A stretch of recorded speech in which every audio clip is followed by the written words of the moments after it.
Hello my dear learners, today I will discuss lesson 2 for the students of class 8 Clouds written by Intejar Hussain। আজকে আলোচনা করব activity 10A and 10B writing skill. Please আমার সঙ্গে থেকো। Activity 10A, write a story in about 80 words using the following hints. নিচের হিন্টসগুলোকে ব্যবহার করে 80টা শব্দের মধ্যে একটা গল্প লেখো। হিন্টসটা দেওয়া রয়েছে: two friends passing through a forest, a bear came, one friend climbed a tree, the other friend could not climb the tree, helpless lay down like a dead man, bear came near the man, thought he was dead, went away. এই বিষয়ে আমি একটা story লিখেছি। Now I want to share this story with you. Two friends and a bear একটা title দিয়েছি, দুজন বন্ধু এবং একটা ভালুক। ওয়ান্স আপন টাইম, একদা এক সময়, two friends decided to go, দুজন বন্ধু স্থির করেছিল যেতে, টু দ্য ফরেস্ট, জঙ্গলে।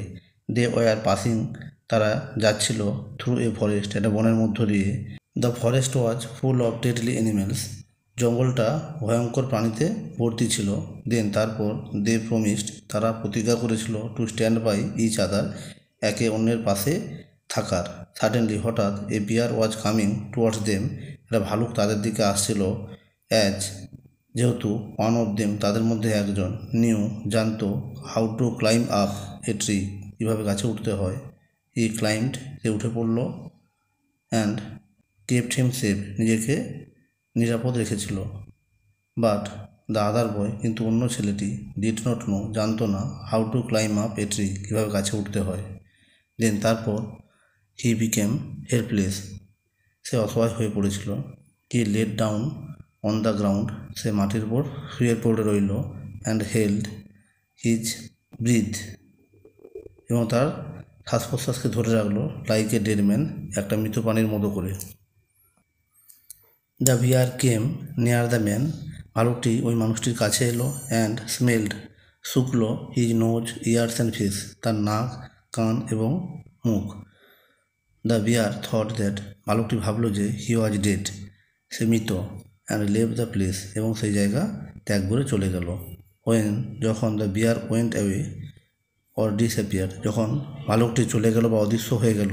The man on the tree, গাছের উপর থাকা মানুষটি, কেম ডাউন, নিচে নেমে এলো। অ্যান্ড সেড, আর বলল, থ্যাংক গড, ভগবানকে ধন্যবাদ, that you are now safe, তুমি এখনও জীবিত। হি অলসো সেড দ্যাট, সে আরও বলল যে, the bear put its mouth to your ears, ভালুকটি তোর কানের কাছে তার মুখ রেখেছিল। Did it say something to you, সে কি তোকে কিছু বলেছিল। দ্য ফ্রেন্ড, বন্ধুটি, রিপ্লাইড, উত্তর দিল, দ্যাট, যে, the bear told me not to believe a friend, ভালুকটি আমাকে বলল কোনো একজন বন্ধুকে বিশ্বাস করতে নেই। Who left me alone in my danger, যে আমাকে আমার বিপদে একা ফেলে চলে গিয়েছিল। To seek his own safety, নিজের নিরাপত্তার খোঁজে। অর্থাৎ সেই বন্ধুকে কখনো বিশ্বাস করো না, যে বন্ধু নিজের নিরাপত্তার কথা ভেবে অন্য বন্ধুকে বিপদের মধ্যে একা ফেলে রেখে চলে যায়। Moral, a friend in need is a friend in deed, বিপদের সময় বন্ধুই প্রকৃত বন্ধু। Activity 10B, suppose you have been waiting for a piece of good news, মনে করো তুমি একটা ভালো খবরের আশায় অপেক্ষা করছো। Write a paragraph in about 80 words on your experience of waiting, এই বিষয়ে একটা প্যারাগ্রাফ লেখো তোমার অভিজ্ঞতার কথা জানিয়ে। The news you waited for, what you did while waiting, যখন অপেক্ষা করছিলে তখন কি করলে।